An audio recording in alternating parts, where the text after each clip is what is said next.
Napaka-importante ng breed. In fact, sa lahat ng mga seminar natin, importante na makuha natin yung tamang breed. Depende sa gusto nating i-produce ng mga baboy. Nagpo-produce tayo ng pang-inahin, nagpo-produce din tayo ng pang-bebentahin. So, depende kung ano yung gusto nating i-produce na baboy, merong naaayon na breed para doon. Ang pag-aalaga ng baboy, 80% na sa tamang breed.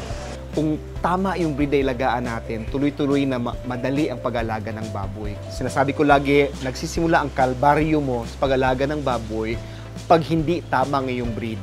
Kasi pag ang breed mo ay hindi talaga pang-inahin, mahirapan mga anak yan, matagal mga anak yan, mahirapan ka maglandi niyan. Pag nanganak yan, hindi nagpapagatas yan, ayaw mag-alaga ng biik. Doon ang gagaling yung kita natin.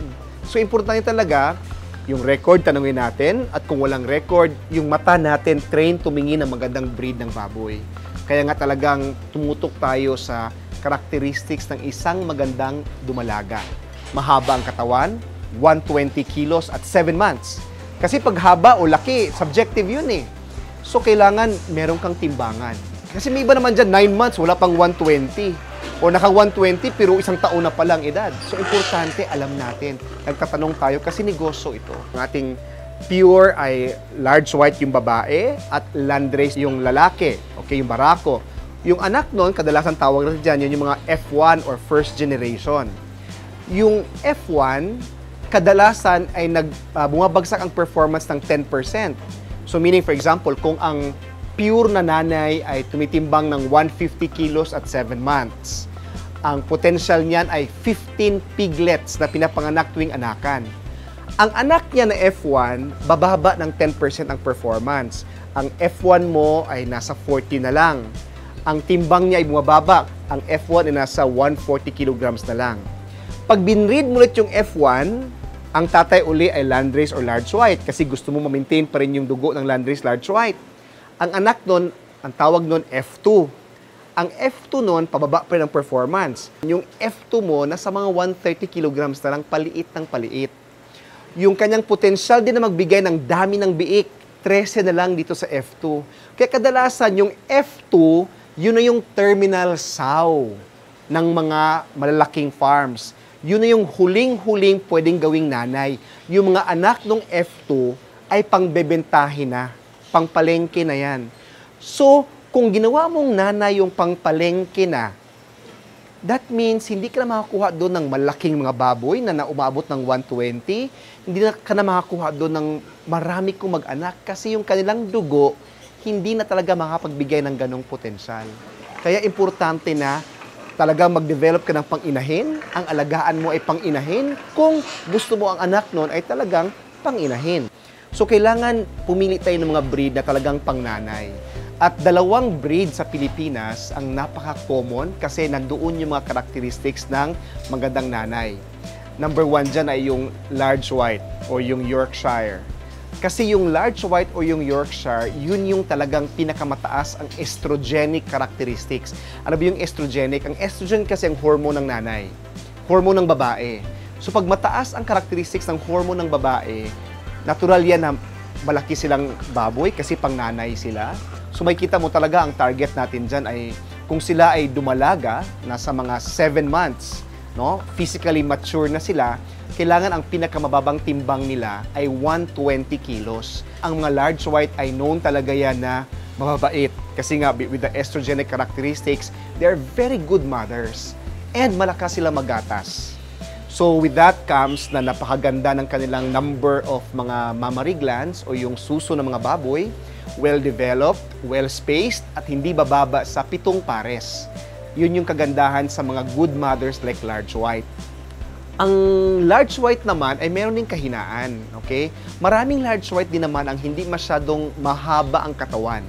Importante sa isang inahing baboy ang mahaba ang katawan. Ang tawag natin dyan ay yung rearing capacity. Mahaba ang kanyang katawan, mahaba din yung kanyang matres. Maraming kayang pumasok at maluwang na lumaki yung mga biik habang binubuntis. So, kaya-kaya mong malalaki ang biik pagkapanganak. Dito naman sa mahabang katawan, sikat ang breed na landrace. Si Landrace kasi naman ang breed ng baboy na marami rin kumag-anak, magaling din mag-alaga ng biik, malakas din magatas, at maganda ang kanyang rearing capacity. Pag kinrossbreed mo siya sa may rearing capacity Landrace, yan yung perfect na mga F1. Yan yung mga perfect na mga F2. Pag ikaw ay backyard at hindi mo klaro, hindi mo alam kung ano yung record at genetics ng baboy na binibili natin, itong hanapin mo. Mahaba ang katawan. Para masayang mahaba, that means kung 7 months yan, 120 kilos. Kasi kung 120 kilos yan, malaking baboy yan. Pangalawa, kailangan yung ulo niya. Tingnan mo. Yung ulo niya dapat maliit, pero yung tenga ay nakataas. Para nakita mong dugo yan ng large white. Bakit maganda yon? Kasi ang large white, maliit ang ulo, kasi importante sa inahin na maliit ang ulo.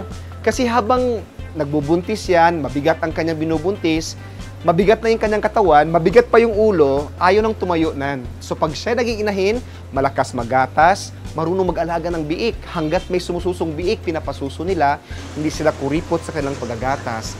Yan yung hinahanap natin para makuha natin ang 12 na anakan, 12 na piglets tuwing anakan, 1.5 na timbang pagkapanganak, at 8 kilos pagkawalay. Tayo naman ay gumagamit ng tatay, depende naman kung ano yung gustong anak natin ng tatay. So halimbawa, kung ang gusto natin ay ang anak ng tatay ay pang-inahin. Okay? So, kung pang-inahin yan, kailangan ang tatay din ay Landrace large white. Kasi gusto mo yung mga anak niya pang-inahin. Nami-maintain pa rin yung dugo ng large white at ng Landrace. So kaya ang typical na example dyan ay magsimula ka muna sa purong large white na babae, tapos yung tatay ay Landrace para makuha mo yung crossbreed. Yung anak nun, yun na yung mga F1. Ang mga anak ng F1 ay ginagawa pa rin inahin, kailangan ang tatay din ay large white din or Landrace. Para yung anak ng F1 na F2, maganda pa rin gawing inahin. Mag-iiba naman yan kapag ang mga anak mo naman ay pangbebenta. Ang mga hinahanap naman na mga bumibili ng baboy para ibenta sa palengke, ang hinahanap nila ay hindi naman yung malakas magatas, hindi naman yung marami kong mag-anak. Ang hinahanap nila ay yung maganda ang karne, hindi matubig yung karne, firm, pero walang taba masyado. No? Hindi humihiwalay yung taba. Manipis ang taba, maganda ang karne. Hinahanap ng mga behero yung hindi sakitin. Tayo din nag-alaga ng mga fatteners, kailangan hindi sakitin. So kung tayo naman ay naghahanap ng baboy na pang fattener sa palengke, kailangan ang barako natin ay yung magbibigay naman ng ganong klase. At yun ang barakong durok. Ang tawag natin ay terminal bore. Meaning, terminal bore kasi ang kanyang kakastahan ay mga babae na ang mga anak ay pangbenta na. No? Hindi mo sa pwedeng gawin na pang-inahin yung mga anak kasi ang barakong durok naman ay hindi malakas magatas. Hindi mababait na mga nanay yan pag durok. Hindi yan ang marunong mag-alaga ng mga biik. At di yan masyadong malaki para marami kong mag-anak. So talagang ang durok ay terminal bore lang yan, ang mga anak ay pangbenta. So halimbawa, kung ikaw ay merong F2 na, no, second generation na ng mga babae, dapat ang tatay ng mga yon, ang gagamitin ng barako ay durok. Para yung mga anak nun ay mabilis lumaki, mabilis mag-convert ng feeds into karne, maganda ang karne, manipis ang taba, mamula-mula ang karne na hindi matubig, at yung mga anak nun ay hindi sakitin. Bagay na bagay sa backyard. So yun na yung triple cross, no? Yung nanay mo ay crossbreed ng Landrace at large white at yung tatay mo ay durok, ang mga anak nun, yun yung magandang bebentahing baboy sa palengke.